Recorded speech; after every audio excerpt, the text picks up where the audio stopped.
Merhaba sevgili takipçilerim, kanalıma hoş geldiniz. Bugün sizlere elma sirkesi yapımını anlatacağım. Ben elmalarımı yıkadım, temizledim, iç kısımlarını çıkardım. Sadece gördüğünüz gibi etli kısımlarını bıraktım.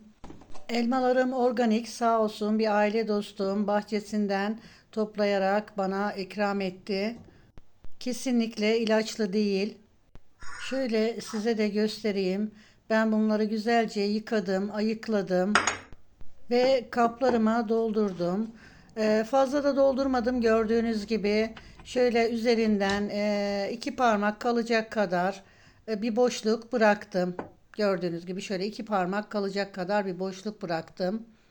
Şimdi ben kavanozlarımın üzerine suyumu ilave edeceğim. Suyum kaynak suyu, evimin suyu kaynak suyu olduğu için direkt o suyu kullanıyorum.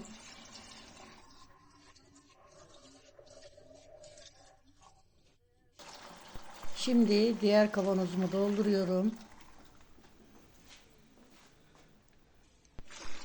Yine suyu da çok koymayalım. Şöyle iki parmak kalacak kadar yine suyumuzu kontrollü bir şekilde ekleyelim. Ben bir tane cam kavanoz, bir tane de plastik kavanoz kullandım. Arada herhangi bir fark olup olmadığını size göstermek adına ve üzerine 8-10 adet nohutlarımı bırakıyorum. Mayalanmasını çabuklaştırmak için bu işlemi yapıyorum. Mevsim gayet soğuk, kış günleri. Sirkemiz bu şekilde olabilir. Fakat ben biraz hızlandırmak adına üzerine birer yemek kaşığı kadar da bal ekleyeceğim. Videomu atlamadan izlerseniz arkadaşlar siz de harika sirkeler yapabilirsiniz. Şimdi bu şekilde karıştırmak zor olacağı için arkadaşlar ben önce bir şöyle kapaklarını kapatıyorum ve ters yüz ediyorum şöyle biraz.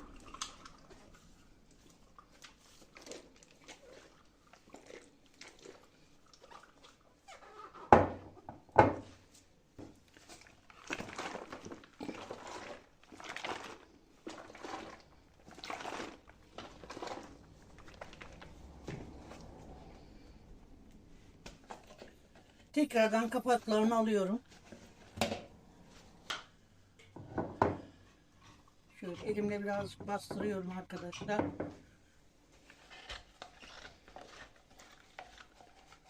Şuna birazcık daha su koyabilirim. Yeterli.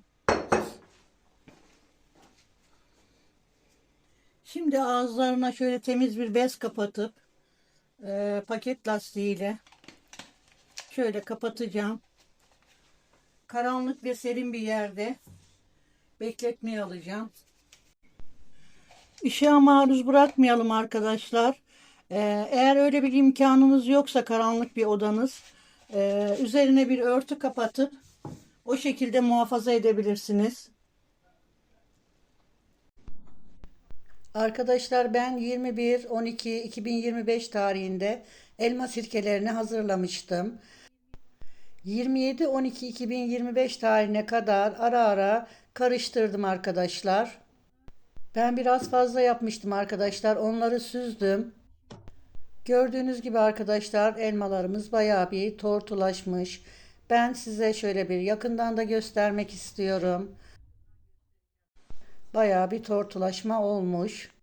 21-12-2025'te yaptığım elma sirkelerim arkadaşlar. Bugün ayın Nisan'ın 5'i, 5 Nisan 2026. Yaklaşık bir 4 aylık bir bekleme süresinden sonra süzdüğüm gördüğünüz gibi sizden ayrı olarak yaptığım sirkelerim burada. Şimdi sizler için yaptığım sirkemi de sizlerle birlikte süzme işlemine geçiyorum. Cam kavanozumuzda arkadaşlar gördüğünüz gibi üzerinde sirke anası da oluşmuş durumda. Bir kavanoza alarak başka bir yerde muhafaza altına alacağım. Üzerine de sirke ekleyerek kaldıracağım arkadaşlar. Sirke anasını alarak size göstermek istiyorum arkadaşlar. Fazla ezmeden şöyle alıyorum. Tabağıma koydum. Gördüğünüz gibi sirke anamız oluşmuş. Şimdi öncelikle arkadaşlar önce cam kavanozumdaki sirkemi süzmeye başlayacağım. Şöyle geniş bir kaba aldım elime. Önceden hazırlamış olduğum tülbentimi de ikiye katlayarak kabımın üzerine seriyorum arkadaşlar. Şimdi yavaş yavaş sirkemi boşaltıyorum. Bir kısmını şöyle boşaltacağım. Daha sonra şöyle tülbentimi topluyorum arkadaşlar.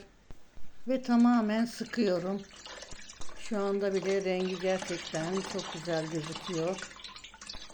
Tamamen sıktıktan sonra arkadaşlar posasını ayıracağım. Bezimi tamamen yıkadıktan sonra kalan kısmı da tekrardan boşaltıyorum. Bunu da aynı şekilde sıkarak sirkesini ayırıyorum. Şimdi tülbentimi tekrar yıkadım. Bu kez 4'e katladım. Ve aldığım sirkeyi tekrardan bu 4 kat tülbentten tekrardan süzüyorum. Tülbentimi 4 kat yaptığım için bu şekilde tortusu daha güzel tülbentimde kalıyor. Ve aşağıya daha temiz bir sirke süzülmüş oluyor. Kalan kısmı da bu şekilde süzerek kabıma alacağım arkadaşlar.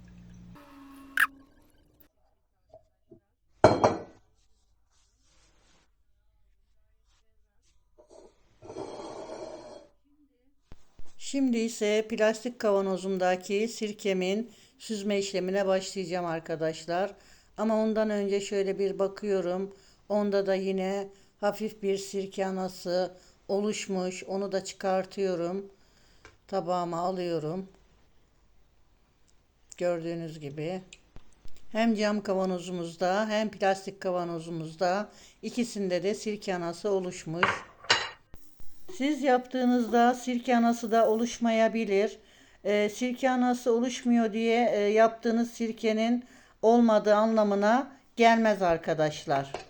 Şimdi bunu da yine aynen cam kavanozdaki gibi 2 kat tülbentten süzme işlemine başlıyorum. Evet, bunun da rengi gayet güzel, berrak ve sarımtırak. Sıkarak tortusundan ayırıyorum arkadaşlar. Rengi çok güzel görünüyor arkadaşlar, gördüğünüz gibi. Kalan kısmını da devam edeceğim sıkmaya yine 2 kat tülbentimle. Yine tülbentimi 4 kat olarak ayarladım. Bunu da yine 4 kat tülbentten tekrardan süzüyorum arkadaşlar. Tortusundan daha iyi ayrılması için. Sirkemizi süzerken tülbentimizi sık sık yıkayalım arkadaşlar. Tortusundan temizlensin ki sirkemiz daha düzgün bir şekilde süzülsün. Arkadaşlar cam kavanoz ve plastik kavanozdaki sirkelerimi süzdüm. Gördüğünüz gibi renginde, dokusunda hiçbir farklılık görülmüyor.